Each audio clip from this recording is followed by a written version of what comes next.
बब्बल जी, आपकी समस्या का एक हल मिल गया है। मिल गया? हाँ, अब आप फिर से एक आम इंसान बन पाएंगे। अच्छा, लेकिन कैसे? आपको बस एक बार मेरे हाथ पर काटना है। और तुम्हारे हाथ पे काटने से मैं फिर से इंसान बन जाऊंगा? हाँ, आप पहले काटिए तो सही, बाकी सब मैं आपको बाद में समझाऊंगी। नहीं, एक मिनट। मैं एक इच्छाधारी नाग हूँ। अगर मैं तुम्हें काटूंगा तो तुम पर जहर नहीं चढ़ेगा? चढ़ेगा। और फिर भी तुम? इच्छा जहर है, ग्लूकोज नहीं है। चढ़ाने के लिए कह रही हो, तुम मर सकती हो। नहीं मरूंगी बब्बल जी, आप निश्चिंत रहिए। अरे इच्छा से कैसे तुम कह सकती बब्बल हो? जी आप अच्छा देखिए, मेरे पास एक प्लान है। हम पूरे परिवार के साथ नागुमी देव के मंदिर जाएंगे, वहां जाकर उनसे माफी मांगेंगे। मुझे पूरा यकीन है ऐसा करने पर वो हमें जरूर माफ कर देंगे और अब फिर से एक आम इंसान बन जाएंगे। एक मिनट, ऐसा करने से हमें नागुमी देव माफ कर देंगे, ये तुम्हें किसने बताया? बब्बल जी वो मैं आपको बाद में बता दूंगी ना। नहीं, अभी बताओ। बब्बल जी आप जानते हैं ना, मैं नागुमी देव की भक्त हूँ। मेरी श्रद्धा है उन पर। हर अच्छे बुरे हालातों में उन्होंने मुझे संभाला है। शादी के बाद मुझे उनका दर्शन करने जाना था, लेकिन नहीं जा पाई। कहीं ना कहीं इसलिए वो मुझसे नाराज है। ठीक है, तो हम दोनों जाते हैं।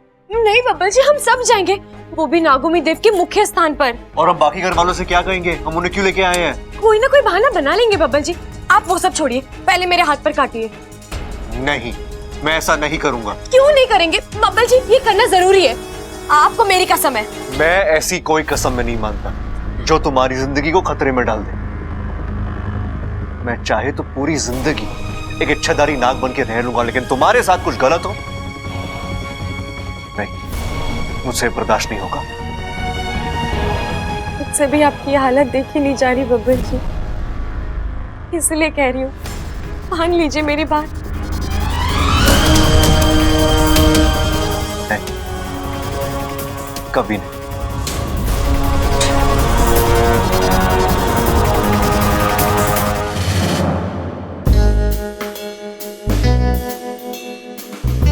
खामोखा अम्मा के पीछे पड़ा था।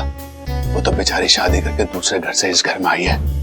दादी तो उससे पहले से इस घर में है, सीनियर है। ये नागिन हुई तो चेक करता हूं।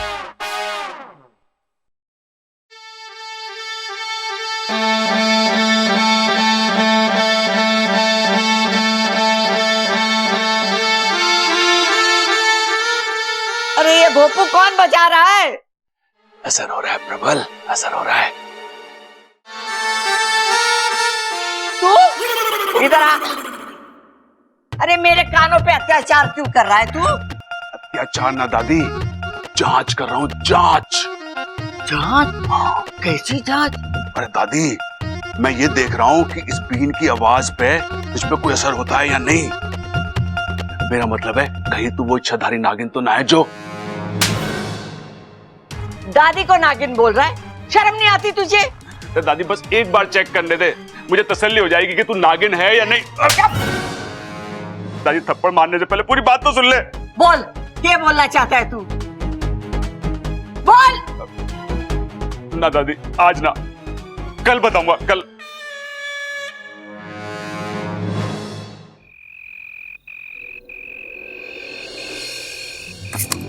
अप्पू तो गया डॉक्टर के पास, अब इस छापे की कोई जरूरत ना है।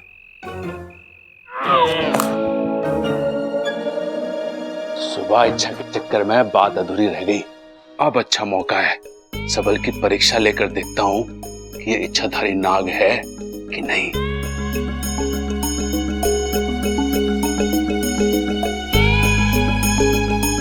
छोटे, मैंने तेरे लिए एक नया घर खरीदा है। घर? मेरे लिए अलग से? भाई आप अगर मुझसे नाराज हो तो मुझे सीधा सीधा मुंह पे बोलो ना, इस तरह से मुझे घर से निकालने की क्या जरूरत है? अरे नाना छोटे, ऐसी बात ना है, तेरी सहूलियत के लिए एक घर खरीदा है। मेरी सहूलियत? अरे मुझे तो कोई तकलीफ ही नहीं है यहाँ पे, मैं तो आप सबके साथ बहुत खुश हूँ। ना, मैं आप सबको छोड़ के अलग घर में नहीं जाऊंगा। अरे नाना छोटे, मैं तुझे हम सबसे अलग थोड़ी ना कर सकता हूँ। तू हमारे साथ रहेगा इसी घर में, और तेरा ये नया घर इसी घर में होगा। अरे इसी घर में? कैसी बातें कर रहे हो भाई, ऐसा तो हो ही नहीं सकता। क्या आप भी यार अजीब अजीब। अरे हो सके। वाह, देख इसमें तू आराम से रह सकता है कि नहीं?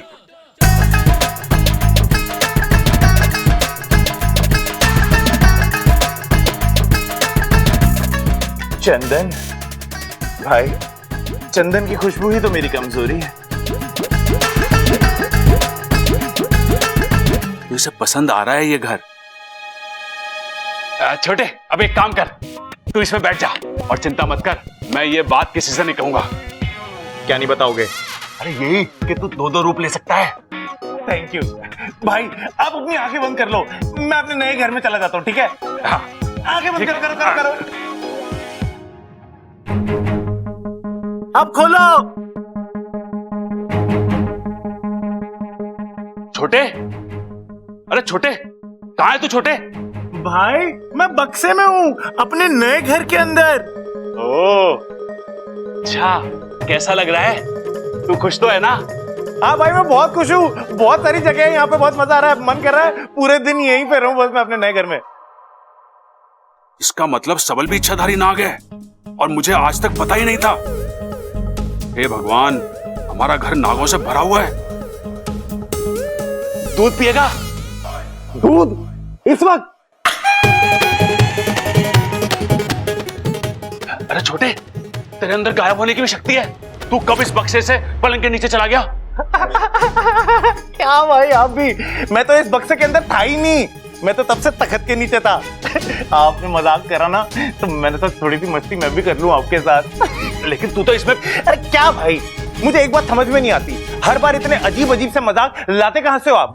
आप खुद ही सोचो, क्या मेरे जैसा हट्टा कट्टा नौजवान इस बक्से के अंदर रह सकता है?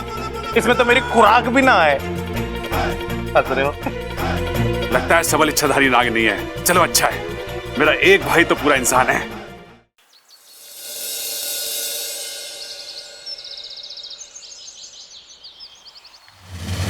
चल जल्दी कर वाकू, मेरे पास ज्यादा वक्त नहीं है। अपना सबसे तेज जहर इस दूध में छोड़ दे। एक बार फिर सोच लो इच्छा, अब तुम्हारे पास तुम्हारी शक्तियां नहीं है, तुम अब एक आम इंसान हो, इतना तेज जहर तुम कैसे? प्यार में बहुत ताकत होती है वाकू, जहर तो क्या, मौत भी उसके सामने दम तोड़ सकती है। तू चिंता मत कर वाकू, मुझे कुछ नहीं होगा। चल अब ज्यादा सोच मत, अपना जहर इसमें छोड़ दे। मैं ये जहर पी लूंगी तो घर वाले मुझे बचाने के लिए कुछ भी करने को तैयार हो जाएंगे। नागोमी देव के मंदिर आने से भी मना नहीं करेंगे, बिना कोई सवाल पूछे बस वहां आ जाएंगे। जल्दी कर वाकू।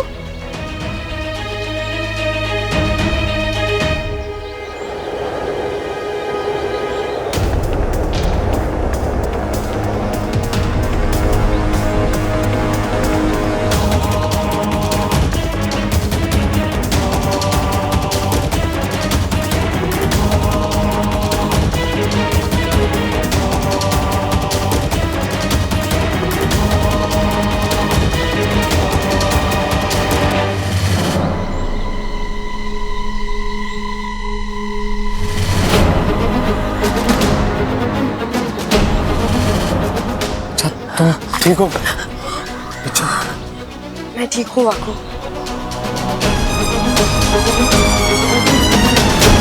खड़क, तेरा कुश्ती का मुकाबला कैसा रहा? कैसा क्या रहा, मैं जीता। 102 किलो के पहलवान को पछाड़ा मैंने।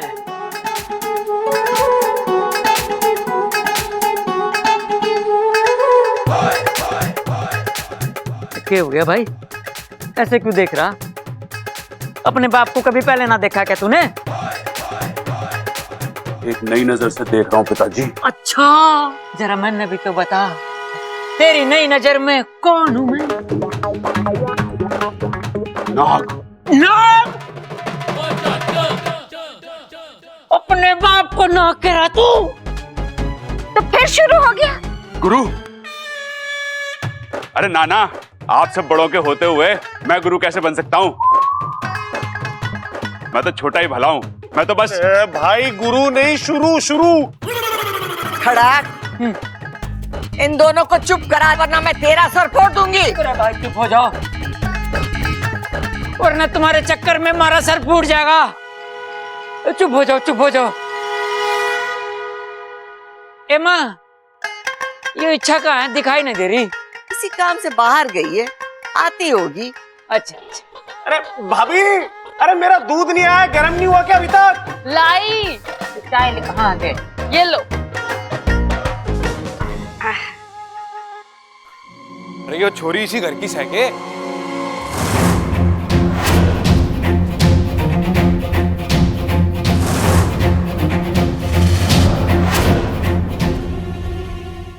इच्छा इच्छा इच्छा इच्छा, क्या हुआ तुम्हें? तुम ठीक तो हो?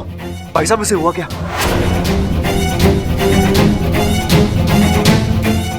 चक्कर वक्कर तो ना आ गया इसे? नाजी साहब ने डस लिया इसको।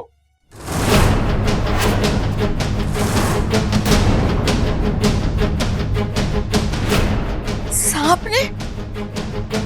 प्रबल, जल्दी से डॉक्टर को फोन लगा। हाँ दादी। बाबा छोरी को अंदर ले चल।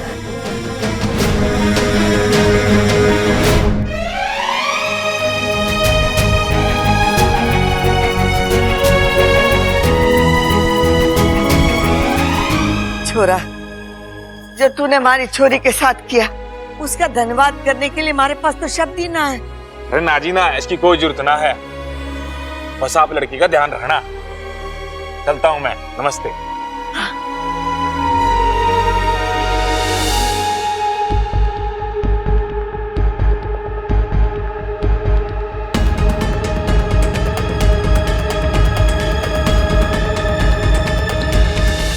डॉक्टर साहब, अब कैसी तबीयत है छोरी की? देखिए, इन्हें किसी जहरीले सांप ने काटा है, जिसका जहर पूरे बदन में फैल चुका है। मैंने एंटीडोट इंजेक्शन तो दे दिया है, पता नहीं इसका असर हो पाएगा या नहीं। मतलब इच्छा की जान को कोई खतरा तो नहीं है ना? देखिए, अभी इसके बारे में कुछ कह पाना मुश्किल है। अगले 24 घंटे इनके लिए बहुत ही क्रिटिकल है। अब इन्हें अंडर ऑब्जर्वेशन रखना होगा। अगर दवाइयां काम कर जाती है तब तो कोई बात नहीं, वरना ये कुछ दवाइयां हैं, मंगवा लीजिए। अच्छा, मैं चलता हूं, लेकिन आप लोगों में से किसी न किसी को इनके पास में रुकना होगा। अगर इनके शरीर पर नीले रंग का स्पॉट दिखाई दे तो तुरंत मुझे कांटेक्ट कीजिए।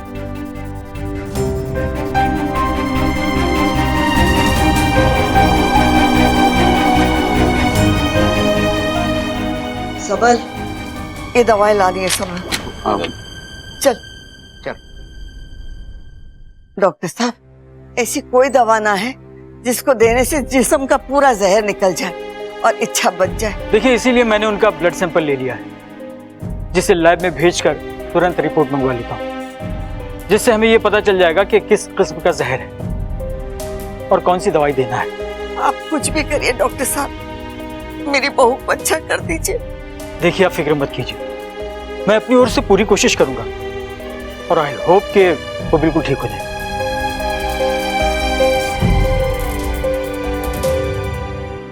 हे शिव जी, इच्छा की रक्षा कर, उसे ठीक कर दीजिए।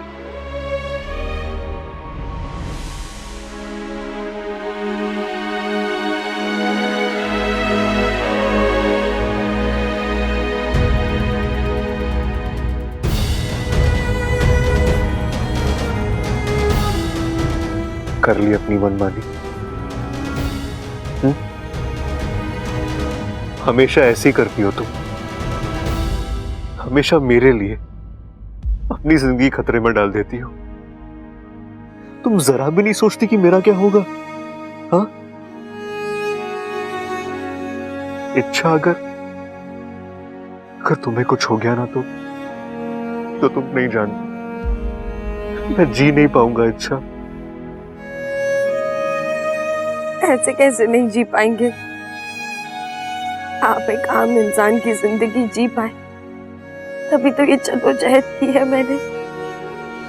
आप जानते हैं, मैं आपको तकलीफ में नहीं देख सकती। अब तुम्हारी हालत देखकर मुझे बहुत खुशी हो रही है ना? आप खामखा परेशान हो रहे हैं बबल जी। माना कि मैंने अपनी जिंदगी खतरे में डाली है, लेकिन मैं इस खतरे से बाहर निकलना भी जानती हूँ। तभी तो ये किया है मैंने। बब्बर जी, मैं अपने आप को कुछ होने नहीं दूंगी, क्योंकि मुझे अपनी पूरी जिंदगी आपके साथ बितानी है। वो तो हम जरूर बताएंगे। अच्छा, मैं तुम्हें कुछ नहीं होने दूंगा। बताओ मुझे, वो मंदिर का है, मैं तुम्हें ले चलता हूँ। सिर्फ मुझे नहीं बब्बर जी, पूरे परिवार को ले जाना होगा। आप पहले सबको मना लीजिए, फिर मैं आपको मंदिर का रास्ता बताती हूँ। ठीक है।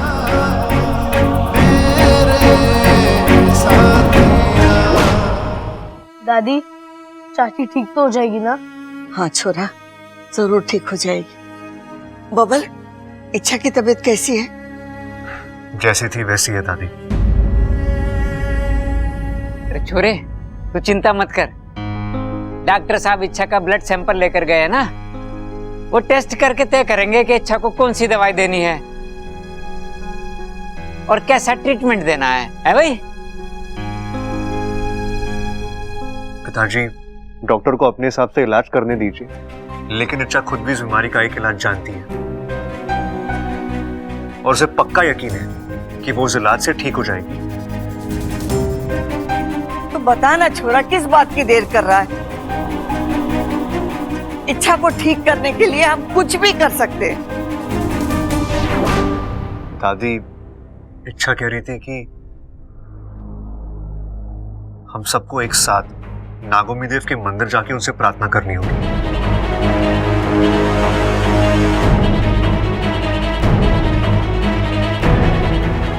उनसे माफी मांगनी होगी कि अगर अनजाने में हमसे कोई गलती हुई है तो वो हमें माफ कर दे, और ऐसा करने से नागोमी देव इच्छा को ठीक कर देंगे। नागोमी देव यानी नागों के देव? जी। ये वही है ना जिन्हें इच्छा बहुत मानती है? बब्बल, कहाँ है वो मंदिर? पिताजी, वो भी इच्छा को ही पता है। अच्छा, आप अंदर आइए ना प्लीज, आइए। चल।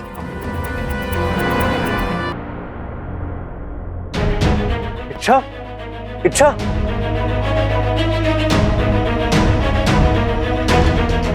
ये नीले दाग, इसका मतलब जहर फैल रहा है। दादी, इच्छा की हालत बिगड़ रही है।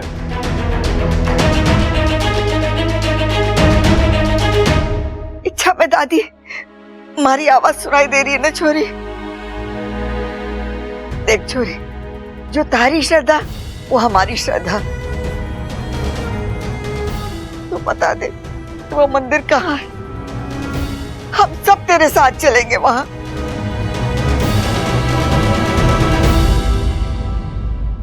दादी, दादी, वो मंदिर नागिस्तान में है।